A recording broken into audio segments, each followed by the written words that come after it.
une justice qui active la rétribution ou sa rétribution, sa récompense.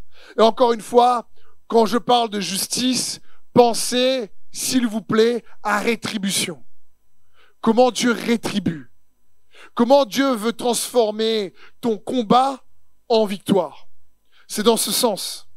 Proverbe 4, 18 nous dit, le sentier des justes est comme la lumière de l'aurore, dont l'éclat ne cesse de croître jusqu'en plein jour.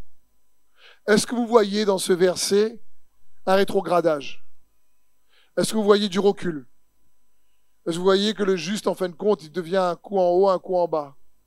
Un coup il est juste, un coup il n'est pas juste. Non, la parole de Dieu dit les sentiers du juste. Et comme la lumière dont l'éclat de l'aurore ne cesse de croître. C'est-à-dire du lever du soleil, ça vient jusqu'à son midi. Dieu est en train de dire ici, le juste, il va de l'avant. Il progresse. Le juste, même si le malheur le touche, il se relève, il avance. Le juste, même s'il fait face à l'injustice, il répond de manière juste et il a une attente joyeuse parce qu'il sait que Dieu va répondre de manière juste à sa justice, à lui, parce qu'il a lui-même, il s'est comporté de manière juste. Me suivez-vous?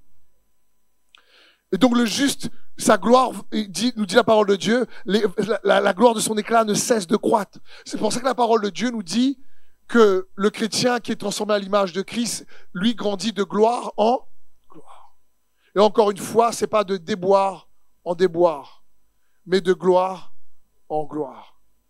C'est-à-dire la compréhension de la justice de Dieu, mon frère et ma sœur, a la capacité de changer certaines situations et circonstances de ta vie bien plus rapidement que tu ne le crois. Et amen aurait été bien. Pour plusieurs, on avait besoin. On a tous besoin.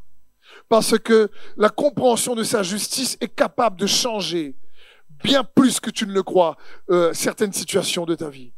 Déjà, elle nous permet, le juste va de manière croissante de l'avant. Sa lumière est comme un éclat qui ne cesse de croître. Ça me fait penser à Exode 14, 15, lorsque la Bible dit, l'Éternel dit à Moïse, pourquoi s'écrit, dis aux Israélites de se remettre en marche. Et ici, il faut comprendre, ils ont devant eux la mer Rouge. Il y a pas de chemin. Ils ont derrière eux Pharaon et son armée qui veut juste les tuer. Il n'y a pas de chemin. Ou c'est un mauvais chemin. Et ils n'ont pas d'issue. Et le peuple est affolé, il crie. Et Dieu dit, mais pourquoi il crie? Dieu. Il dit à Moïse, dis-les de se mettre en marche. Et j'y vois à Moïse, je veux bien, mais il y a la mer devant et eux derrière. C'est comme, je ne sais pas qu'est-ce qui peut-être te menace. Quelle est la situation d'adversité que tu traverses, qui en fin de compte, tu as l'impression qu'il n'y a pas d'issue. Ou quel est l'obstacle devant toi, la mer ou la montagne qui t'empêche d'avancer. Mais Dieu te dit quand même, avance. Et certains, vous avez besoin de comprendre que Dieu vous dit personnellement pour vous, avance. Mets-toi en route. Continue à avancer quand même. Ne te laisse pas abattre par le malheur parce que tu vas te relever. Par la tragédie, reste juste. Réponds aux injustices de manière juste. Et tu vas te relever. Il va te prendre par la main. Comprends qu'il est avec toi. Et ton attente future sera réellement joyeuse. Même si c'est compliqué en ce moment. C'est dans ce sens qu'il nous faut réaliser. Ecclésiaste 7, 10 nous dit ceci. Garde-toi de dire, dis avec moi, garde-toi de dire. Comment se fait-il qu'autrefois les choses allaient mieux qu'aujourd'hui? Car ce n'est pas la sagesse qui te dit qu'une telle question. Ici, c'est magnifique ce que le roi Salomon dit. Il est en train de dire, quand quelqu'un est toujours en train de dire, mais avant, tu vois, c'était bien. Franchement, dans les années 80, il n'y avait pas d'IA. Et franchement, là, c'était mieux. Ah, là, c'était la belle époque. Aujourd'hui, tout est cher.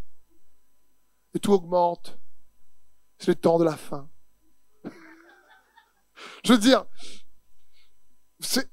Dieu dit, écoute, comment se fait-il que les choses allaient mieux auparavant qu'aujourd'hui? Ça signifie, quand quelqu'un parle comme ça, Dieu dit, c'est pas la sagesse de Dieu qui lui fait parler. Il dit, garde-toi de dire ça. Pourquoi? Parce que le juste, tu sais, sa lumière va aller croissant. Elle ne cesse de croître, comme la lumière du midi. Le juste a une attente toujours joyeuse de son futur. Il sait que Dieu va le relever. Il sait que même si c'était bien hier, ce sera encore mieux demain. Et ça, il est confiant envers Dieu. Et il le sait. Il y a certains, parce que hier c'était bien, eh ben, automatiquement, il laisse l'ennemi utiliser le bien d'hier pour pourrir le lendemain. Et pour les faire dévier d'un lendemain meilleur. Non, chaque saison a ses opportunités, ses avantages et ses inconvénients. Chaque saison. Mais quand tu marches avec Dieu, écoute, si la saison était compliquée hier, tu vas apprendre des leçons. Si la saison était top hier, eh ben, demain, ce sera encore mieux. Mais c'est ce qu'il désire que nous puissions comprendre. Et ça, c'est le juste. Son sentier va croissant. Dis avec moi, je vais aller de l'avant. C'est important que ce soit pour ta vie spirituelle, ton couple, ton travail, ton combat peut-être pour la santé, je sais pas. Va de l'avant. Comprends que Dieu est un Dieu juste et qu'il désire qu'on cherche son royaume et sa justice. Mais on a vu qu'il nous faut donc chercher à engager sa justice. Et on va voir aujourd'hui comment engager sa justice. Ou si tu préfères, comment activer sa rétribution. Parce que c'est les intentions de Dieu. Quand je parle encore une fois de rétribution, c'est quoi? C'est quelque chose qu'on reçoit en échange par rapport à la pratique de sa justice. Parce que on pratique des choses justes, on reçoit en échange une rétribution. D'accord? Et il faut bien comprendre, le cœur de Dieu, c'est que tout le monde va de l'avant. Le juste, il avance. C'est bien le juste. Encore une fois, si on est un chrétien, mais on se comporte de manière injuste, tu risques de pas trop avancer. Même si on est sauvé. Et au lieu d'expérimenter les victoires, on expérimente les défaites. Et c'est triste. Donc, comment engager sa justice? Premièrement, il nous faut connaître et être renouvelé par les lois de sa justice. Connaître et être renouvelé par les lois de sa justice. Pourquoi je parle de loi? Je sais qu'on parle de loi, on n'aime pas trop. Mais en réalité, il faut bien comprendre que la justice, lorsqu'on parle de justice, on parle en réalité de la conséquence de la pratique d'une loi. Me suivez-vous? C'est-à-dire, lorsqu'on parle de justice, on parle d'une rétribution en conséquence de certaines conditions qu'on a manifestées, morales qu'on a pratiquées. C'est en fonction de notre manière de vivre, il y a quelque chose qu'on active. Les lois de Dieu, ici, les lois de sa justice, activent sa justice. Les lois de la chair repoussent sa justice. La Bible dit, Isaïe 51, 4, « Mon peuple fait attention à moi. Ma nation, prête-moi l'oreille. En effet, de moi sortira la loi, et j'établirai mon droit en guise de lumière pour les peuples. Ma justice est proche, mon salut est en marche, et mes bras jugeront les peuples. Et les îles, surtout la Réunion, placeront leur attente en moi. Elles compteront sur l'action de mon bras. » Amen. Bon, madame, Maurice, tout ça, c'est aussi... Ce verset explique, Dieu dit, mon droit, ici, servira de lumière. On a déjà vu ensemble ici l'importance du ministère de la lumière. Qu'est-ce qu'il faut pour avoir les yeux illuminés? La connaissance, la compréhension, la sagesse. On a déjà vu ensemble la dynamique de la lumière pour voir. Et ici, il dit, mais mon droit sera la lumière. C'est-à-dire, il faut bien comprendre que on veut, oui, avoir une vie où Dieu rétribue, mais il suffit pas de désirer.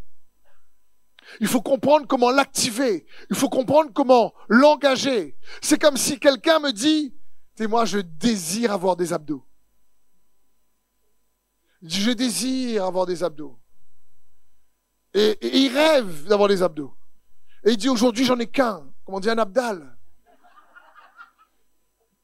Et puis il dit, mais tu vois, j'ai le désir d'avoir des abdos. Commencez à désirer. C'est bien. Mais d'après vous, est-ce qu'il aura des abdos juste en désirant?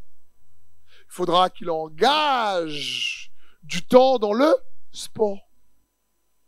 Oui ou non? Sinon, le désir va rester qu'un rêve. Hein. Et c'est pareil pour la justice. Pour engager la justice, dire oh, je désire que Dieu me rétribue.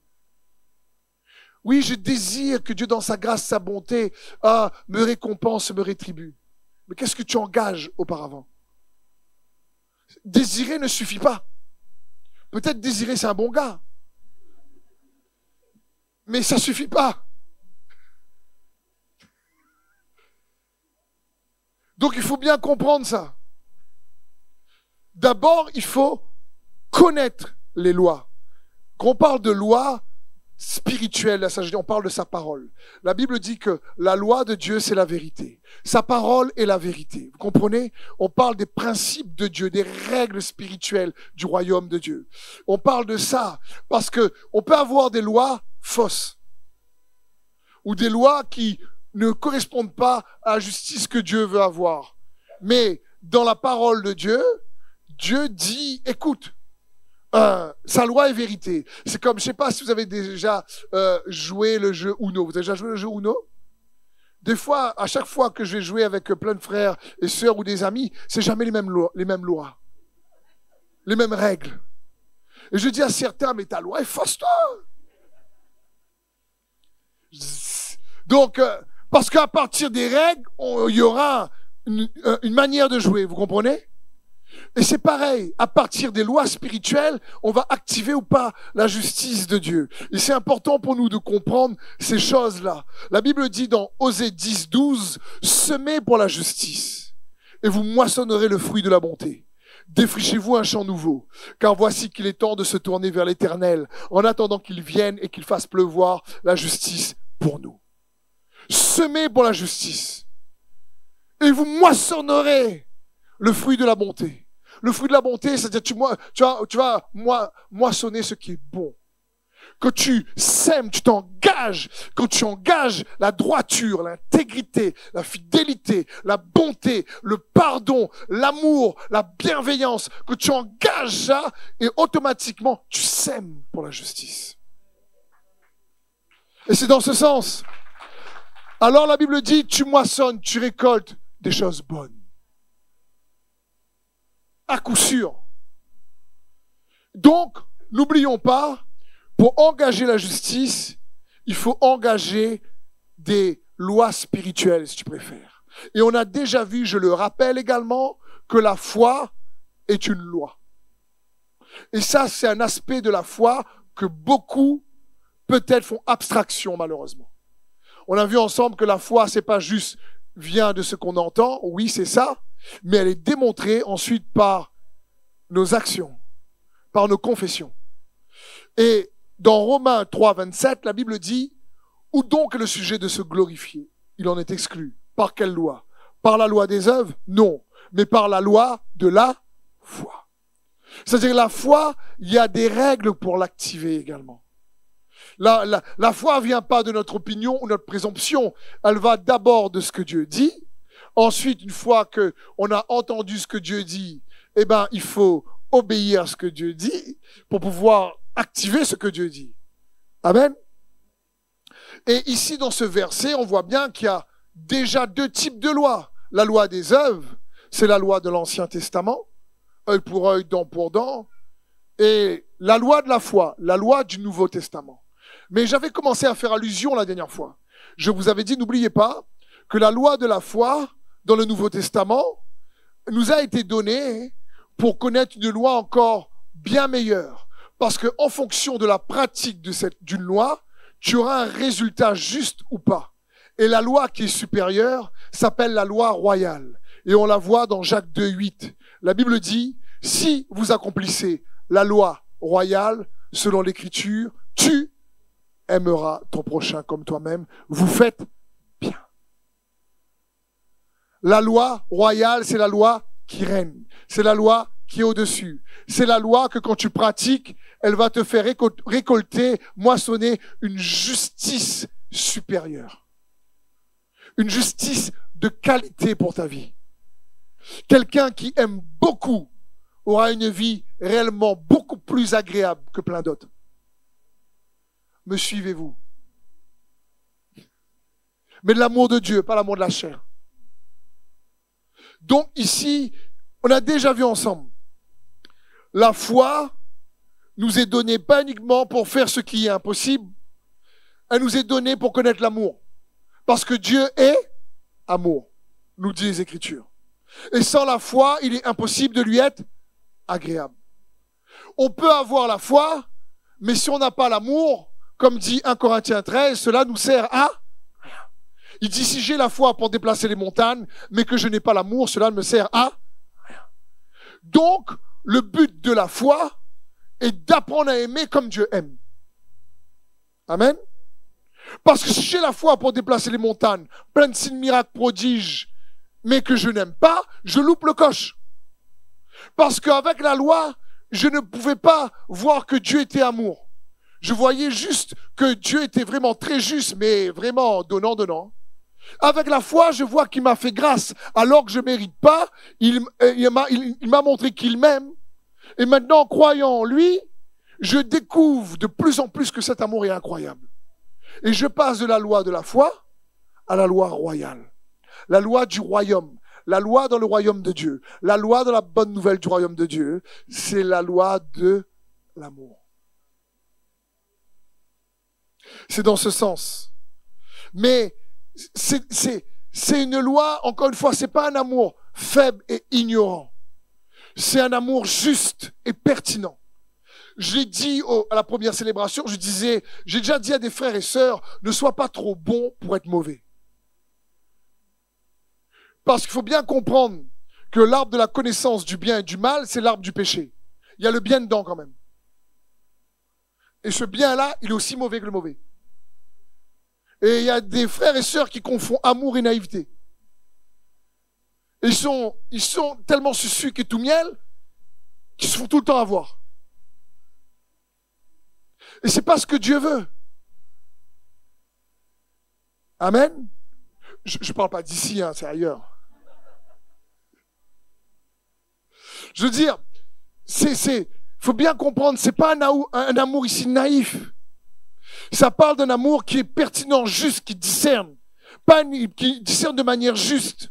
Parce qu'il a appris la justice de Dieu. L'expérience de la parole de justice le fait discerner, pas uniquement le bien et le mal, mais en ce qui donne la vie.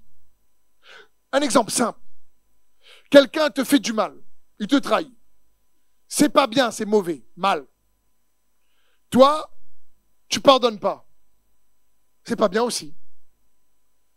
Il te vole, tu le pousses en procès. Tu peux. Tu gagnes ton procès. C'est bien. Tu pardonnes pas. Tu n'auras pas la paix quand même. Donc tu n'auras pas la vie. Parce que la justice que tu vas employer, le système de loi que tu vas activer, va produire une justice inférieure. Me suivez-vous? Cherchez premièrement le royaume et sa justice. Et c'est quoi la justice du royaume? C'est la loi royale. Et c'est un amour qui n'est pas naïf. On a lu ça la dernière fois, il y a 2 semaines, mais je vais le relire, il est tellement bien dit dans cette version traduite du message, dans Philippiens 1, verset 9. Voici donc ma prière. L'apôtre Paul prie, écoutez cette prière fabuleuse. Il va dire ceci, que votre amour s'épanouisse et que vous aimiez non seulement beaucoup, mais de manière juste. Trop fort ici. Dieu dit, l'apôtre Paul dit, je prie que vous aimiez beaucoup, mais de manière juste. Parce qu'on peut aimer de manière injuste. Et il dit, apprenez à aimer de manière appropriée. Vous devez utiliser votre tête et tester vos sentiments pour que votre amour soit sincère et intelligent. Et non juste un jaillissement sentimental. Vivez une vie d'amoureux, réfléchi et exemplaire. Une vie dont Jésus sera fier, abondante en fruits de l'âme, rendant Jésus-Christ attrayant pour tous, impliquant chacun dans la gloire et la louange de Dieu. Puissant passage ici. L'apôtre Paul est en train de dire, écoutez, je prie que quand vous allez grandir dans la foi, vous allez grandir dans l'amour. Et dans l'exercice de la justice, vous allez voir, votre amour va gagner en pertinence, va gagner en discernement. Et en gagnant en discernement, vous allez pouvoir réellement aimer même vos ennemis sans vous faire avoir par vos ennemis. Vous comprenez? C'est plus dans ce sens. Et là, on doit comprendre quelles sont ces différentes lois que Jésus nous parle dans les Écritures. Avant Matthieu 6, 33, lorsqu'on lit Matthieu 4, 5, avant d'arriver à Matthieu 6, il commence à citer ces lois. D'abord, il commence par les béatitudes. Heureux les pauvres en esprit, car le royaume de Dieu est à eux. Heureux ceux qui ont faim et soif de justice, car le royaume de Dieu est à eux. Et puis il va continuer. Il va dire, vous avez entendu qu'il est écrit, œil pour œil et dent pour dent. Mais moi, je vous dis, si quelqu'un d'entre vous dit à son frère, idiot, raka, nous dit la parole de Dieu, qui signifie idiot un peu plus fort. Il dit, celui-là mérite le feu de la géhenne. Vous imaginez? Vous avez entendu dire, ne commettez pas d'adultère. Mais moi, je dis, si quelqu'un regarde et convoite, il a commis d'adultère. Je veux dire, déjà, les standards moraux de Jésus pour la justice du royaume est bien supérieur à celle de la loi des œuvres. Elle nous pousse à dépendre de lui. Il a dit, vous avez entendu dire réellement œil pour œil et dent pour dent. Mais moi, je vous dis, bénissez vos ennemis. Bénissez ceux qui vous maudissent. Priez pour ceux qui vous persécutent. Tonnerre de loi. Tu vois, si tu aimes pas là, tu fais pas ça. Si on n'a pas l'amour de Dieu, on n'active pas cette loi.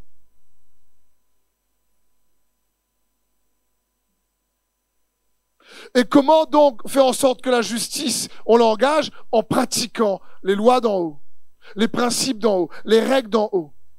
Mais ça, c'est un amour qui n'est pas naïf. Il discerne, il voit. Et donc, il faut connaître et être renouvelé. Sandrine, peux-tu me passer la petite bouteille d'eau, s'il te plaît? Allez, on va essayer d'illustrer. Merci. C'est bon. Merci. On va essayer d'illustrer. Ça, c'est une bouteille d'eau. Facile, il n'y a pas de piège. Imaginons, je verse la bouteille et je la remplis de jus d'ananas. Ça devient une bouteille de jus d'ananas. Je renverse le jus d'ananas, je la remplis de coca.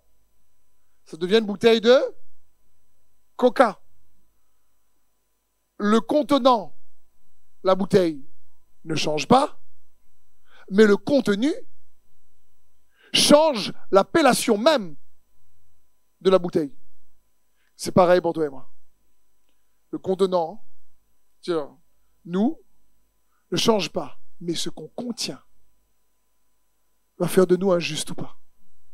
Le contenant, peut-être une bouteille de chrétien, mais si on n'a pas mis des valeurs justes là-dedans, il reste de l'eau plate. Comprenez? C'est pour ça que la parole de Dieu dit, soyez transformés, soyez renouvelés dans votre intelligence pour discerner la volonté de Dieu, afin de faire ce qui est bon, agréable et parfait. Donc, en venant ici, en écoutant sa parole, comme vous le faites là aujourd'hui, ou dans la semaine que vous prenez un temps avec Dieu, c'est pour faire en sorte que sa parole vienne nous transformer et qu'on entende ses lois justes. Pour avoir des convictions justes. Parce que c'est quand tu changes de l'intérieur que tu changes aussi l'extérieur. Amen. Donc, il faut connaître et être renouvelé. C'est pour ça que Matthieu 5, 20 nous dit, « Car je vous le dis, si votre justice ne surpasse pas celle des scribes et des pharisiens, vous ne rentrerez point dans le royaume des cieux. » Une justice qui surpasse. Si votre justice n'est pas supérieure. Ici, Jésus dit à ceux qui l'écoutent, ici on est dans Matthieu 5, juste avant Matthieu 6, 33. Il est en train d'expliquer, il est en train de donner des lois spirituelles. Et il est en train de leur dire ensuite, il est en train de dire à la foule, si votre justice, si vous pratiquez pas ce que je vous dis, alors votre justice, le résultat qui va découler, ne va pas surpasser celle des scribes. C'est qui les scribes? C'est les gars qui connaissaient la lettre par cœur. C'est les pharisiens, c'est les prêtres et les pasteurs de l'époque. Et Dieu dit, si votre justice ne surpasse pas ce que eux pratiquent, vous ne rentrerez pas dans le royaume des cieux. Un exemple simple pour nous aujourd'hui, c'est qu'on soit pasteur ou pas, ou chrétien. Et imaginons un mari ou une épouse se convertit et l'autre se convertit pas. Et il y en a un qui est converti et il veut tellement que l'autre soit sauvé que tout le temps il le matraque de parole de Dieu dans la tête. C'est pour ça, en fin de compte, toi tu galères. Mais je prie pour toi, moi. Parce que franchement, si tu te repens, t'as qu'à accepter Jésus dans ta vie. Et tu matraques coup de parole, coup de lettre tout le temps. Jusqu'à que la personne n'a plus envie de t'entendre. Et il n'y a pas d'amour zéro. Une femme qui veut gagner son mari et elle le condamne tout le temps. Tout le temps en train de pointer du doigt. Ou pareil, un mari qui veut gagner son épouse et tout le temps il pointe du doigt. Et tout le temps en train de dire, mais tu vois la justice qui va découler d'une pratique juste de l'être, eh ben c'est une justice même pas des œuvres, c'est la justice de la chair. Et ça produit pas un tas de fruits gaillards, c'est pas bon, c'est pas bon du tout. Tandis que la justice supérieure, c'est quand tu grandis dans la foi et tu apprends à aimer. Ou des parents, qu'on soit pasteur ou pas, tu veux faire grandir tes enfants dans la foi et tout le temps. Hey, tu as prié là avant d'aller dormir, tu as prié avant d'aller tous les jours. Vous avez prié en levant, vous avez prié. Je veux bien de temps en temps, tu en parles. Et t'oublies pas, tu as mangé, première bouchée, t'as pas prié. Crash. Tu craches, tu bénis, tu remanges après. Non, pas vrai.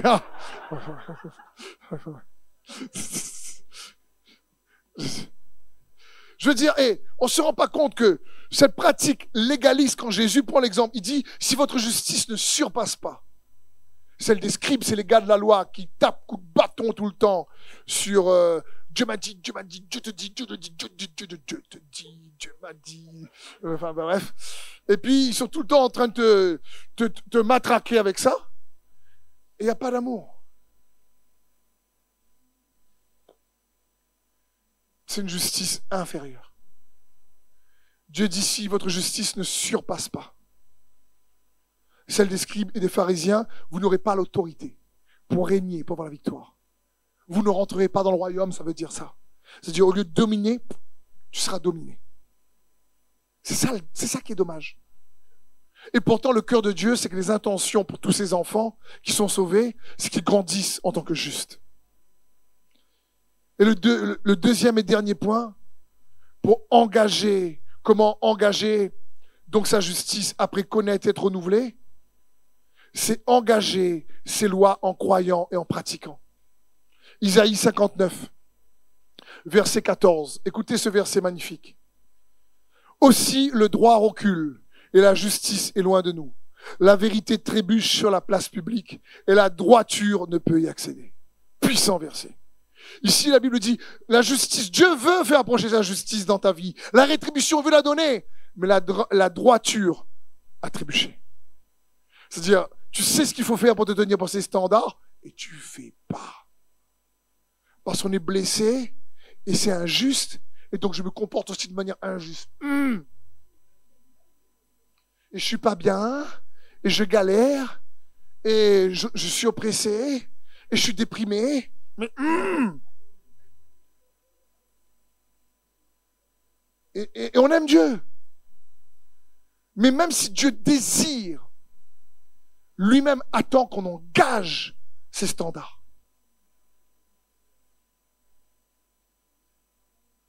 Merci.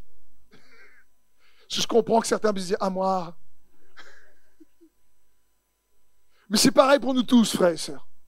Personne n'est encore une fois au-dessus. Et d'ici la vérité réellement trébuche, elle tombe, eh ben la justice ne peut pas venir. C'est l'exemple que j'ai déjà pris avec vous, mais il est bon de le rappeler de la prière, par exemple. Lorsque la Bible dit dans Isaïe 1,18, « Venez, plaidons, dit l'Éternel. Si vos péchés sont comme du cramoisi, ils deviendront blancs comme de la neige. S'ils sont rouges comme la pourpre, ils deviendront comme de la laine. » Ici, on avait vu ensemble, quand Dieu dit « Venez et plaidons », il est en train de dire que tu viens dans ma présence, amène devant moi tes arguments. Il est en train de dire « Plaide avec moi, ramène à ma mémoire réellement les raisons justes pour lesquelles tu veux que j'agisse en ta faveur. » Voilà ce que ça signifie. C'est pas, mais Seigneur, écoute, tu vois, en ce moment c'est difficile, moi j'aimerais avoir la paix, mais ils m'énervent tous, donc je les pardonne pas. Est-ce que tu peux me donner la paix, s'il te plaît? Donc, il y a des manières de plaider. Et il dit, viens plaider avec moi. Ça signifie, emmène réellement tes arguments justes. Montre à Dieu pourquoi il est juste qu'il te réponde. Pourquoi il est juste qu'il rétribue. Parce que tu lui ramènes ce que lui-même a dit. Pas parce que Dieu est un Dieu oublieux, mais parce que Dieu veut voir si toi, tu crois en ce qu'il a dit. C'est dans ce sens. Isaïe 59,4 nous dit, personne n'invoque le droit et nul ne plaide selon la vérité. Et donc dans la prière, il est important de voir comment plaider avec vérité. Et à un moment donné, tu sais que tu plaides avec vérité, tu ramènes à Dieu sa parole et sa volonté. Et tu sais quelle réellement loi spirituelle activée. Et tu insistes pour cela. Donc, c'est bon pour nous de comprendre ça. Engager ces lois, c'est faire en sorte que ces droits, sa justice approchent parce qu'on se tient pour sa vérité, pour sa parole. C'est dans ce sens. Et dans la prière, tu amènes sa vérité pour en puissancer ta prière. Et une autre manière de se tenir pour la vérité afin que la justice arrive, un autre exemple si tu préfères, c'est encourage les autres à faire le bien. Quand quelqu'un par exemple vient te voir et il se plaint d'un frère, d'une sœur, il se plaint et il critique un tas, et tu dis écoute mon frère, ma sœur, je comprends peut-être ton désarroi, mais tu ne devrais pas parler comme ça. Je veux dire, au lieu de prendre de l'énergie pour te plaindre, prends ton énergie pour prier. Je veux dire, au lieu d'essayer de faire une gymnastique sur pourquoi on m'a fait du mal et ressasser le passé et pourquoi, non, essaie de faire une gymnastique pour regarder à Dieu et qu'il est sage et qu'il a un meilleur futur pour toi. La Bible dit dans Malachie 2,6, la loi de la vérité était dans sa bouche. On ne trouvait pas d'injustice sur ses lèvres. Il a marché avec moi dans la paix, dans la droiture, et il a détourné beaucoup d'hommes du mal. Détourne les autres qui viennent te voir du mal. Si tu sens qu'ils sont piégés par la critique, la calomnie, etc., toi en tant qu'enfant de Dieu, essaie de les dépiéger. En disant, non, écoute, si tu veux t'en sortir, c'est pas en cultivant une haine ou le mal. Non, déjà, je t'encourage à pardonner. Déjà, je t'encourage. Et tu verras, tu auras là beaucoup de paix. Tu réorientes le frère et la sœur. Tu fais en sorte que tu es cette lumière qui fait en sorte que les hommes et les femmes qui t'entourent s'éloignent du mal. Oui, il y en a qui n'aiment pas qu'on leur dise la vérité. Il y en a qui n'aiment pas entendre et qui préfèrent entendre ce qu'ils ont envie d'entendre. Parce qu'ils savent que pratiquer la vérité va leur coûter leur ego. Et pour tout le monde, c'est un combat. Mais j'aimerais te dire, comme dit les Écritures, il n'y a pas de puissance contre la vérité, il y en a pour la vérité. Et quand on la pratique, sa justice arrive toujours. Lorsqu'on s'engage à agir de manière juste, écoute bien, Dieu s'engage à nous compenser. Lorsque tu t'engages à agir de manière juste, Dieu s'engage à te rétribuer. C'est automatique. Parce qu'il y a un système de compensation juste dans son royaume qui va contraindre le temps et les circonstances et même les personnes pour te rétribuer parce qu'il est fidèle et juste. Je vais prendre l'exemple biblique extraordinaire pour terminer de Mardochée. Je pense que la plupart d'entre vous connaissez Mardochée, mais peut-être pour ceux qui ne connaissent pas, je vais l'expliquer. Mardochée, c'est l'oncle d'Esther. Esther, c'est une femme de Dieu dans les Écritures dont il y a un livre qui porte son nom. Esther. Une histoire magnifique, une femme de Dieu incroyable. Mais, au lieu de mettre l'emphase sur Esther, je vais mettre l'emphase aujourd'hui sur son oncle Mardoché, qui a pris soin d'elle. Mardoché était au service dans le palais du roi. Et ce roi avait été un empereur sur plusieurs nations. Il avait beaucoup de premiers ministres. Il y en avait un qui s'appelle Haman ou Haman, comme vous voulez, qui était imbu de lui-même. Il était apprécié quand même du roi, mais il était tellement imbu de lui-même que quand il passait, il fallait que les gens s'agenouillaient devant lui. Et quand il passait et que Mardoché était là, Mardoché ne s'agenouillait pas devant lui. Parce que Mardoché voulait faire ce qui est juste. Il voulait pas s'agenouiller devant un homme parce que pour lui, il voulait s'agenouiller devant Dieu seul. Et honorer Dieu seul. Du coup, ce ministre-là, Haman, a pris en haine Mardoché. Il s'est dit, je vais le tuer. Et il rentre chez lui, il dit à sa femme et ses amis, franchement, le roi, vraiment, il m'apprécie, mais s'il y a bien quelque chose qui vole ma joie, c'est ce gars-là, Mardoché. Franchement, il m'énerve, je ne sais pas qu'est-ce qu'il faut faire. Et sur le conseil de sa femme dit, t'as qu'à le tuer. Et puis là, il dit, bonne idée. Pas plus compliqué que ça. Et sa femme lui dit, écoute, comme le roi t'apprécie, demain matin, dors bien, passe une nuit tranquille, demain matin. Tu vas voir le roi, tu dis, écoute, roi, est-ce que je peux prendre Mardoché? Et puis c'est fini.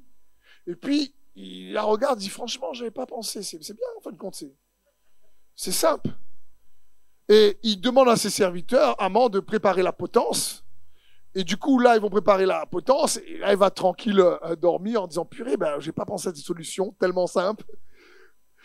Et la Bible dit, mais que cette nuit-là, le roi n'a pas trouvé le sommeil. Cette nuit-là, le roi est tourmenté. Et il demande à ses serviteurs d'aller lui chercher le livre des annales, des chroniques, c'est-à-dire des événements marquants qui s'est passé dans son royaume. Ses serviteurs vont chercher ce livre et il ouvre par le hasard de Dieu à l'histoire où Mardoché, il y avait quelque temps auparavant, avait démasqué un complot contre le roi. Le roi avait 2 eunuques qui avaient réellement mis en place un complot pour le faire mourir. Et Mardoché s'est conduit de manière juste. Il est venu démasquer ce complot qui visait à tuer le roi. Il faut comprendre que Mardoché est en réalité esclave chez ce roi étranger. Il est captif. Il aurait pu dire, oulala, il m'énerve tellement ce roi, on vaut mieux qu'on le tue, ça je trace ma case. Je retourne en Israël. Mais il n'a pas fait ça. Mardoché a démasqué le complot et le roi a été épargné. Et on lit cette histoire au roi. Et là, le roi dit, qu'est-ce qu'on a fait pour honorer Mardoché qui m'a sauvé la vie? Et ses serviteurs lui disent, on n'a rien fait. Et là, le roi dit, franchement, on va l'honorer. On va vraiment l'honorer, mais on va vraiment l'honorer d'une grande manière. Et là, le roi a pu dormir. Le lendemain matin, un des premiers ministres qui arrive dans la cour du roi et qui demande une audience, Haman. Et Haman demande une audience auprès du roi. Le roi dit, faites venir, bien sûr, Haman. Mais c'est pas Haman qui a causé premier, c'est le roi. C'est le roi qui donne la parole ou pas. Et quand Haman rentre, le roi dit à Haman, j'ai une question à te poser. Et on trouve cette histoire dans Esther 4-5. Je vous la raconte, mais vous pouvez aller la lire dans la parole de Dieu. Il y a plus de détails. Le roi dit à Haman, j'ai une question à te poser. Si tu veux honorer quelqu'un, vraiment pour l'honorer, qu'est-ce que tu ferais? Et là, Haman a bu de lui-même, tellement orgueilleux, il pensait que c'était lui. Il dit, alors moi, ce que je ferais, je prendrais un vêtement que le roi a déjà porté. Et je prendrai un cheval que le roi a déjà monté. Et je prendrai un des plus grands ministres du roi. Et je le ferai marcher devant le cheval. Et il crierait, voici comment le roi honore un homme qu'il a honoré. Et je crierai comme ça devant lui. Et quand le roi a entendu le conseil d'Haman, il dit, waouh, une superbe idée ça, fais-le pour Mardoché. Il venait pour demander la tête d'Aman, la tête de Mardoché. Et il se ressort, là, ah, comment, Seigneur, non, le roi, qu'est-ce qu'il ne sait plus quoi dire. La Bible dit qu'il est rentré chez lui dans le deuil, en disant à sa femme, ça n'a pas marché, ta stratégie, ça n'a pas marché. Et en plus, la fin de l'histoire, dans ce livre extraordinaire, c'est lui qui finit sur la potence. Hein. La potence qu'il a fait pour Mardoché, c'est lui qui finit dessus. Hein. Mais ce qui est extraordinaire, encore une fois, c'est regarder le système de compensation juste, comment Dieu est capable de contraindre le temps et les circonstances pour que sa rétribution juste arrive. Alors que Mardoché était toujours en train de faire ce que Dieu veut de manière juste et droite et intègre. On ne sait pas combien de temps s'est passé. Mais au moment, bon, Dieu n'est jamais en retard, mais un peu juste des fois quand même, hein. Au moment où le roi, ou un des ministres veut tuer Aman, le même soir, le roi perd le sommeil, ils emmènent le livre, et Dieu contraint le temps, les circonstances, les personnes, le livre, toutes les situations pour honorer Mardoché pour son intégrité et sa fidélité. Vous savez pourquoi? Parce que Dieu est juste. Cherchez premièrement le royaume de Dieu et sa justice. Et tout le reste vous sera donné. Il est juste. Michée 6:8. On t'a fait connaître, ô homme, ce qui est bien. Et ce que l'Éternel demande de toi, c'est que tu pratiques la justice, que tu aimes la miséricorde et que tu marches humblement avec ton Dieu. 3 choses simples à dire, peut-être plus difficiles à compliquer, que Dieu demande, que tu pratiques la justice, que tu aimes la miséricorde et que tu marches humblement avec ton Dieu. Je dis à mon frère et ma sœur, le message sur la justice est capable de changer beaucoup de choses dans ta vie. Dieu dit, mais s'il marche dans mes voies, en un instant, je me poserai contre ses adversaires. Certains, en un instant, vous auriez la paix. En un instant, vous auriez l'espérance revient. En un instant, la dépression fuit. En un instant, la peur n'est plus là. En un instant, le doute s'évapore. En un instant, la santé revient. En un instant, la joie est réveillée. En un instant. Si on se repositionne de manière juste. Si on se repositionne de manière juste. Parce que Dieu est fidèle. Et n'oubliez pas, quand Dieu dit chercher son royaume et sa justice, c'est parce qu'il y a un système de compensation, de rétribution juste. Et je sais que peut-être plusieurs dans ce lieu, vous avez traversé peut-être des situations injustes. Et je vous encourage à chercher comment réagir de manière juste. Parce que si vous le faites, vous allez vous tenir pour la droiture. Et quand on se tient pour la droiture des Écritures, la justice peut s'approcher. Et quand la justice arrive, elle va contraindre le temps, les circonstances et les gens à faire en sorte que Dieu vous honore au travers des circonstances et du temps. Pour la justice pour laquelle vous vous êtes tenus. Dieu ne fait pas de favoritisme. C'est pas parce qu'on est pasteur. C'est pas parce qu'on est ministère. Ça n'a rien à voir. C'est juste pour le juste. Parce qu'on peut être pasteur et injuste. Comme on peut être pasteur et juste ou chrétien juste et injuste.